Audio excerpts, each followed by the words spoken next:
은혜 받으신 하나님 말씀으로서 8장 1절로 11절까지입니다. 오늘 말씀은요, 율법으로부터 해방이라는 제목입니다. 율법으로부터 해방.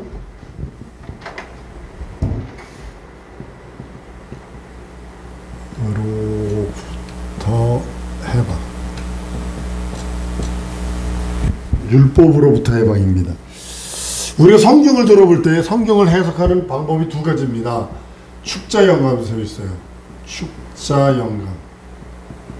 이걸 다른 말로는 기계적 영감이라고 표현을 합니다. 이게 뭐냐면 하나님께서 사람의 감정이나 사람의 학식이나 사람에 있는 그 어떤 것들을 쓰지 않지 하나님이 사람을 마치 타입 치듯이 하나님이 가 그러면 가를 쓰고 나 그러면 나를 쓰고 다 그러면 다를 썼다 그러는 거예요. 근데 이게 오늘 찾아보려고 준비했는데 이게 너무 많아가지고 못 찾겠어요. 아니거든요. 이것 때문에 THM에서 제가 THM 미국에서 공부할 적에 독일 그 교수하고 독일 유학 갔다 온 교수하고 참 대판 싸웠는데 이 축자영감 이것 때문에. 그리고 또 합독측 목사님하고 같이 공부를 했는데 그분들은 전부 다 축자영감이에요. 기계적 영감이라고 합니다. 되게 많이 싸웠어요. 되게 많이 싸운 게 아니라 이제 뭐라고 했냐면 이제 의견을 냈죠. 그러면 당신이 가진 성경 찾아봐라. 사도 바울이 회심하는 내용이 두 군데가 다 사도행전에. 사도행전 9장 7절에 가면 뭐라고 되어 있냐면 같이 가던 사람이 소리만 듣고 보지는 못하고 섰더니 이렇게 됐던 그 빛이 임하는 다베세 사건이에요. 근데 사도행전 22장 9절에 가보면 나와 함께 있는 사람은 빛을 보면서 나더라고 말하는 이의 소리는 듣지 못하고 반대로 말하고 있죠. 앞에서는 소리만 듣고 빛을 못 봤다 그러고 뒤에서는 빛을 보고 소리를 못 들었다 그러고.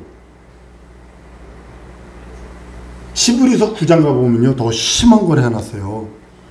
여러분 히브리서 9장 가보면요 성소가 이렇게 있으면요 여기 문이고요,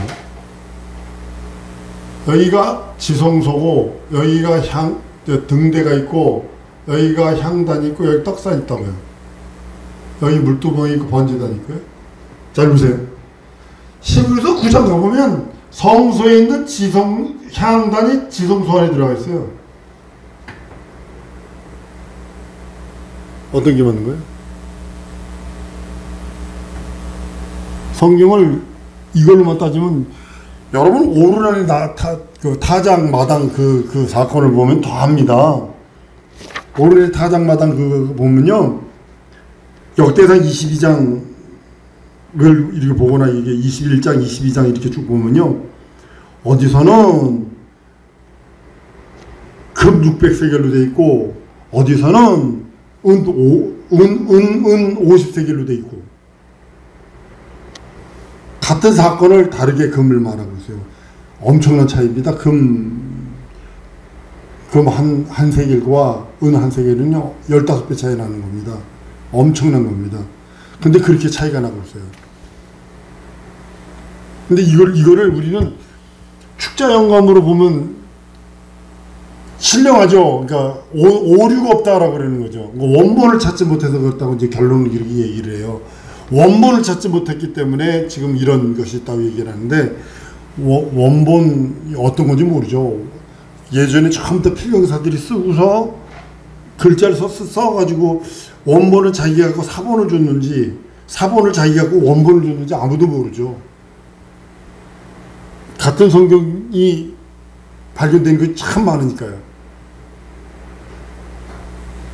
많은 성경의 축자영감을 가지고 성경을 따라보면 오류가 더 많아져요. 그래서 이거 가지고 이제 축자영감을 가지고 이제 성경을 해석하다 보니까 그 톨스토이 같은 경우는 가위로 자르다 보니까는 성경 껍데기만 겉장 그 성경을 갖다는 껍데기만 남았다는 거 아니에요. 축자영감은 신령을 은혜롭게 할 수는 있을지 몰라도 성경을 갖다 대는 이 비평학 크리스티즘한테는 아주 먹잇감입니다. 이거 너무 많습니다. 너무 많습니다. 너무 많습니다. 하나 썰에 팔리는 뭐 참새 2마리 뭐 숫자도 사복음에도 엄청나게 많습니다. 어떤 거는 그 아론의 쌍난 지팡이를 법궤 안에 뒀다 그러고 어떤 건 법궤 바깥에서 뒀다 그러고 어떤 게 맞아요?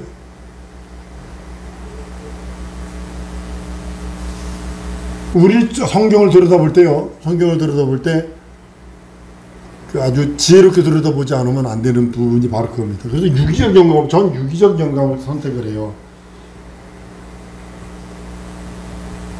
유기적 영감을 선택하는 이유가 베드로는 어부에 있어서 좀 무식했나 봐요. 그러니까 통역관을 늘 데리고 다녔어요. 헬라말을 못해서. 그러니까 통역관을 데리고 다닐 정도니까 좀 우리가 베드로 전후서를 썼고, 하나님께서 성령이 유기적 영감에 적어 성령께서 이 울타리가 되어 주셔서 이 안에서 자유롭게 자기 지식, 학식, 경험, 험을 가지고 이 안에서 자유롭게 쓰도록 만든 것을 기록한 것이 난 유기적 영감을 믿고 있거든요. 사도 바울은 그러니까 13권을 쓴다고, 신약성경을 그렇게 기록을 한다고요. 근데 그 차이라고 저는 그렇게 봅니다. 오르네 타작마당을 보면서 저는 그러네, 이거는 금 600세겔짜리인데 500세겔, 은 500세겔로는 값어치가 틀리다. 이 차이가요 엄청난 차이입니다. 엄청난 차이입니다. 근데도 이제 합동축이나 뭐 이런 데서 이제 자꾸 이거 이제 축자 영감을 하는데 유기적 영감을 2단으로 취급을 하죠. 근데 이거 가지고 되면 이야기를 하면 이 성역 구절을 가져가면 얼굴이 바로 화부터 내죠. 네, 그런 모습을 봅니다. 성경을 읽을 때 좀 탄력 있게 좀 보기를 원해서 그렇게 말씀을 드리는 겁니다. 근데 성경은요, 구약 성경은 특히 예법이에요. 예법. 구약 성경은 예법입니다. 예법에서 오실 예수 그리스도가 오실 때까지 맡겨둔 것이라 라고 이제 성경은 말씀을 합니다. 우리가 계속했던 거요. 창세기 1장서부터 합니다. 아담, 노아, 모세, 예수 그리스도, 재림, 그 다음에 영원, 이렇게 됩니다. 이걸 가지고 우리 이제 성경을 들여다보려고 이제 이렇게 사는 것입니다. 인간은 예수 그리스도의 십자가의 길을 준비하는 자예요. 초림의 사람들은 누구냐면 예수 그리스도의 십자가의 길을 준비하는, 마치 나귀와 같은 존재예요. 나귀. 예수님이 예루살렘에 입성할 적에 어린 나귀를 태우고 간 것처럼 십자가의 길을 준비해주는 것이 바로 우리 인생이기도 합니다. 그래서 십자가까지 아주 첩경처럼 인도해주는, 그래서 예수가 낮추셔서 하나님 앞에 영원히 겸손을 죽으시는 그 길을 준비하도록 준비된 것이 바로 인간입니다. 인간의 일은 예수께서 십자가에 죽는 데까지 그 길을 내어주는, 그 길을 만들어주는 첩경의 역할입니다. 그러니까 나귀 역할을 하는 거예요. 끝까지. 나귀는요, 아주 어린 나귀를 타라고, 나귀가요, 여러분, 고집센 거 여러분 아세요? 한 번 안 간다고 고집 부리면요, 뒤로 아무리 때려도요, 가지 않습니다. 근데 어린 나귀는 짐을 처음 태웠거든. 그러니까 무거운 사람을 태웠으니 얼마나 무겁겠어. 그러니까는 그냥 끄는 대로 가는 거예요. 끄는 대로. 하나님 예수님께서 어린 나귀 타신 이유가 이제 바로 이제 그런 겸손하셔서 이제 그렇게 말씀을 합니다. 인간을 이렇게 예수 그리스도 오는 십자가의 그 길 첩경이라고 나귀와 같다 그러니까 사람들 싫어해. 되게 싫어해요. 그러면 인간은 뭐 아무것도 아니냐고. 아니, 인간은 띠끌이라고 그랬는데, 먼지라고 그랬는데, 귀 쓰임 받는 거 얼마나 좋아. 하나님 전에서 귀 쓰임 받는 거 얼마나 좋아. 만물은 하나님께서 그를 위해 창조하셨습니다. 그를 인하여 창조했고 아들을 위하여 천하 만물을 창조합니다. 골로새 1장 15절에서 17절까지 보면 그는 보이지 않는 하나님의 형상이요 모든 만물보다 먼저 나신 자니 만물이 그에게서 창조되되 하늘과 땅에서 보이는 것들과 보이지 않는 것들과 혹은 보좌들이나 주관들이나 정선들이나 권세들이나 만물이 다 그로 말미암은 것 그를 위하여 창조되었고 더 이상 할 얘기가 없거든요. 그의 이름을 위하여 의의 길로 인도하시기 때문에 우리는 그의 길에 우리가 사용받는다는 그 자체가 큰 영광입니다. 그의 것이라고 그랬고 그를 위하여 쓰여지는 것이 인간의 가장 큰 영광입니다. 어떤 분이 그러시더군요. 근데 거기에 박수 쳤어요. 돼지가 사람한테 잡혀먹는 것은 사명당한 거고 물에 떠내려가 죽는 건 사명당한 게 아니랍니다. 난 그 말에 박수 쳤어요. 맞다. 저 소리 맞다. 돼지는 사람에게 잡혀먹어야지. 물론 멧돼지는 잡혀먹으면 큰일 납니다. 멧돼지 균들이요, 특별히 산의 곰들이요, 이거 잘못 완전히 익히지 않고 먹고 그 안에 있는 균들이 사람 몸속에 들어가면 사람이 터져 죽을 수 있어요. 심장이나 이런 것들이. 대단히 조심해야 합니다. 균들이 있어요. 근데 집돼지가 물에 떠내려가서 죽는 건 사명 감당 안 한 거고 잡혀먹는 것이 사명 감당한 거예요. 마찬가지로 우리가 그의 도구로, 나귀로, 그의 그 거룩한 그릇으로 사용받는다면 그보다 더 큰 것이, 더 큰 기쁨이 어디 있고 그보다 더 큰 능력이 어디 있습니까? 하나님께서 그렇게 사용하시니까 사용한 다음에 버리겠다는 게 아니에요.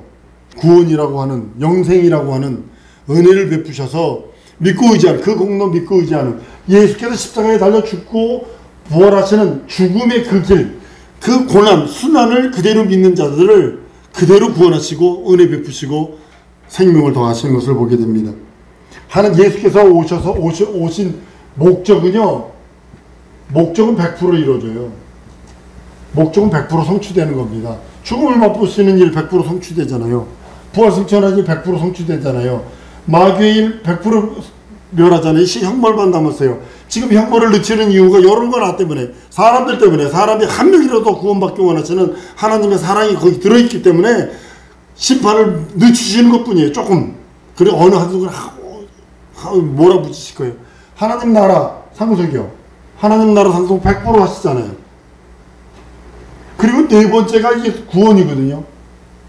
인간의 구원은 선물로 주는 거기 때문에 우리 사람에게서 난 거 아니에요. 자랑지 못해요. 은혜. 그래서 한번 따르면 은혜로 산다. 그렇게 고백해야 되는 거예요. 안고 일어서고 먹고 마시고 모두가 할지라도 우리는 은혜로 사는 자다. 내가 아무리 부할지라도, 내가 아무리 가난할지라도, 내가 아무리 병약할지라도, 아무리 건강할지라도 한 번 더 따랐습니다. 은혜로 산다. 이렇게 고백해야 되는 거예요. 이게 하나님이 너무나 기뻐하시는 거예요. 여러분과 나에게서 하나님이 가장 기뻐하는 소리가 뭔지 아세요? 예수 이름 부르며 예수 이름의 은혜가 내 영혼의 기쁨이고 내 영혼의 최고입니다 할 때 하나님은 흥분하신다고요. 여러분, 구원에 세 종류가 있는 거 아세요? 구원.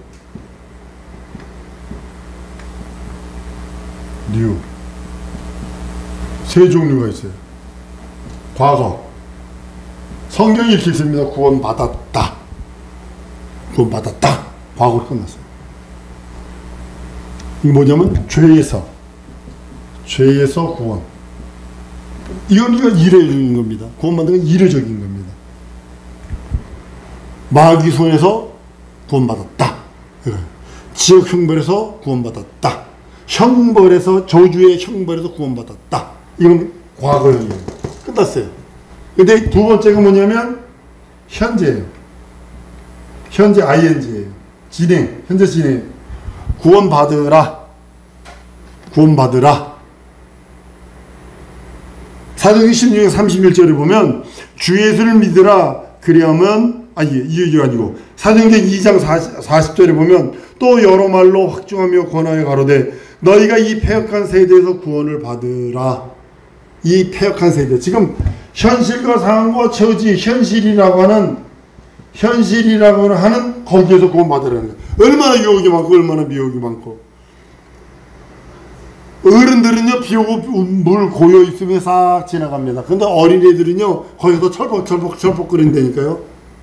마찬가지로 우리가요 지금 마치 어린아이 같은 신앙을 가지면 죄와 저주와 사망, 현실에 있는 그 죄와 저주와 사망을 보면 싹 돌아가서 피할 길로 열어서 도망가는데, 믿음이 없거나 없는 사람은 거기가 좋은 줄 알고 철벅철벅거린다니까. 세 번째, 미래가 있어요. 미래. 미래는요, 아까도 성경 말씀 읽었던 요한복음 16장 31절 가로되 주 예수를 믿으라 그리하면 너와 내 집은 구원을 얻으리라. 미래예요.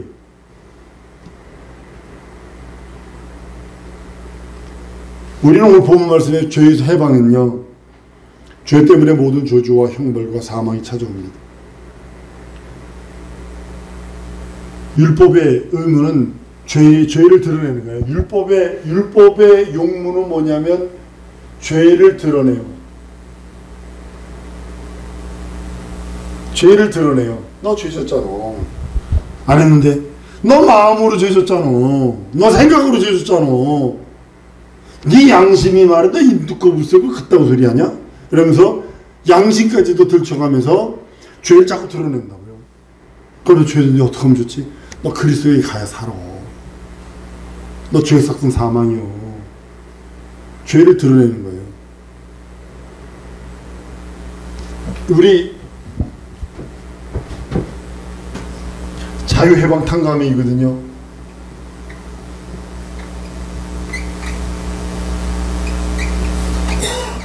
인생이 진정으로 율법에서 자유, 율법의 정죄로부터 자유, 형벌, 죄의 삭은 형벌로부터 해방, 죄값으로부터 탕감을 받는 거예요. 이게 죄값 탕감, 형벌, 정죄. 그러니까 우리가 피치 못하는 게 우리 여러분들의 인생들, 여러분들은 예수 안에 있기 때문에 아무런 지장 없지만 인생들이 피치 못할 게 뭐냐면 율법의 정죄에서 피해갈 육체가 없고, 율법의 그 형벌, 율법을 정했으니 그 형벌로부터 피해갈 육체가 없고, 죄값으로부터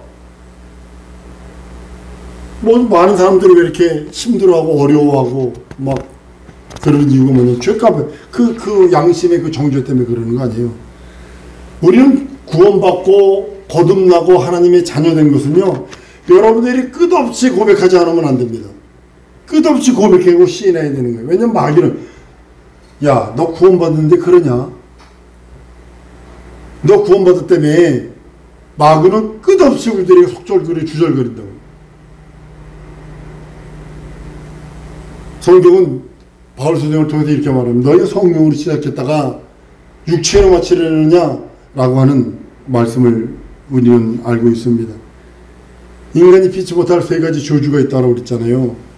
율법의 정죄와 마귀의 참소와 하나님의 공의의 심판이 여기서 자유로 들어가는 거거든요. 예수 믿는 믿음으로만 율법의 정죄에서 마귀의 참소에서 하나님의 공의의 심판에서 자유해방 탕감을 누릴 수 있는 유일한 길이에요. 그런 하나님께서 하늘문을 열어주셨는데 예수 이름 외에 다른 이름을 구원으로 준 적이 없고, 천국문 열어놓은 것은 예수라 하는 문 외에는 없고, 예수가 열어놓은 그 문 외에는 없다고 성경을 선언하는 이유가 바로 그것입니다. 왜냐하면 죄값은 사망이거든요. 율법의 요구는요, 죄만 드러내는 거예요. 사망을 쉽게 말하면, 너 죄 졌잖아. 그럼 죄값이 뭔지 알아? 네 영혼의 죽음이야. 죽음만을 드러내는 거예요. 인간은 율법으로 인해서 끝없이 정죄함을 받죠. 근데 예수께서 오셔서 예수 믿는 믿음으로 말미암아 구원에 이르는 생명, 구원에 이르는 능력, 또한 구원에 이르는 거룩함을 얻었습니다. 예수께서 율법의 짐을 대신 짊어지심으로 그 공로를 우리에게 주시고, 그 공로를 믿고 의지하는 우리들에게 속량해 주셔서 하나님의 자유되는 권세를 우리들에게 주셨다고 성경은 말씀을 합니다. 인간은 예수의 일을 했어요.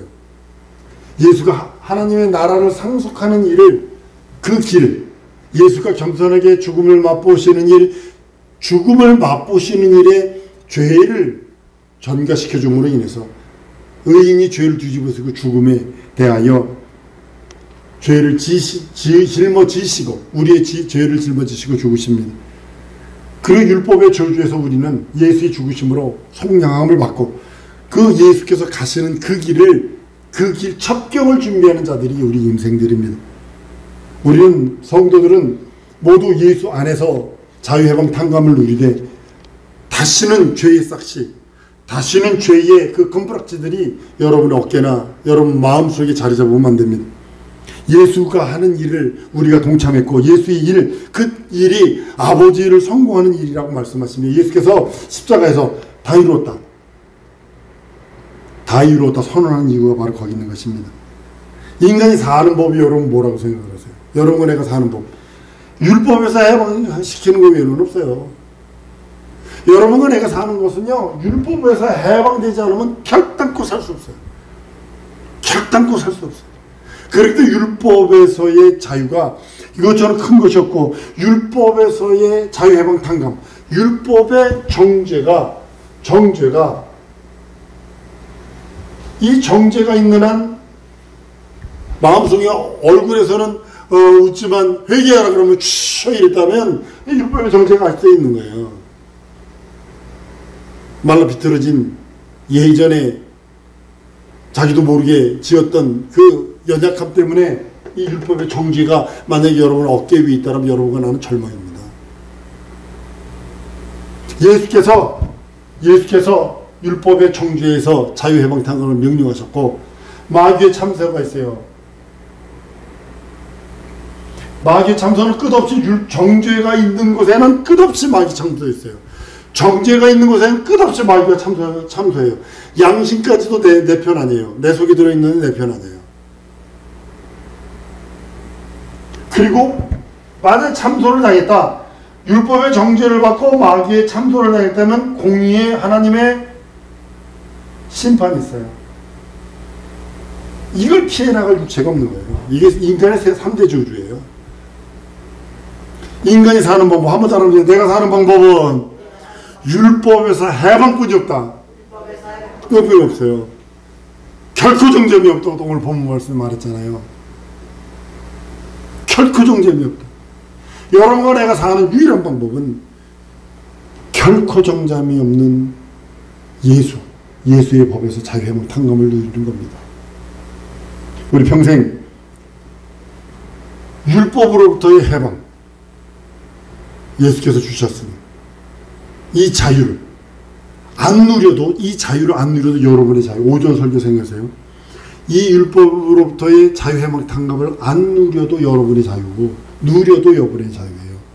안 누리면 구원을 받되 율법 시대의 사람들처럼 구약시대 사람처럼 겨우 목숨만 불가운데서 거둘 수 있을 것이나 그 안에서 자유해방 탕감을 누리며 그 안에서 연약하면 넘어지면 씻으면 되지. 한번 따라 연약해서 넘어지면 다시 일어날 수 없는 되고 씻으면 된다. 명심하세요. 예수 보여주셨잖아요. 자유해방 탕 주셨잖아요. 자유로우세요. 그 누구도 정죄할 수 없어요. 양심까지도 정죄할 수 없어요. 우리 한국 사람들 특히 연약한 게 뭔지 아세요? 남의 죄에 너무나 관심이 많아. 남의 연약함에 너무나 관심이 많아.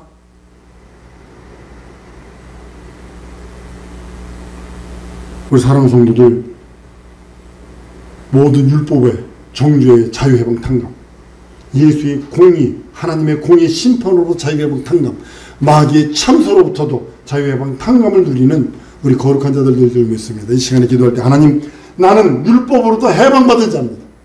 율법으로부터 자유해방 탕감을 누린 자입니다. 하나님, 평생 살아가는 동안에 율법의 정죄받는 것이 아니라 예수의 법 안에서, 말씀 안에서, 진리 안에서, 거룩함 안에서 예수 보혈로 공로로 살게 해달라고 우리 다같이 통성으로 기도하십니다.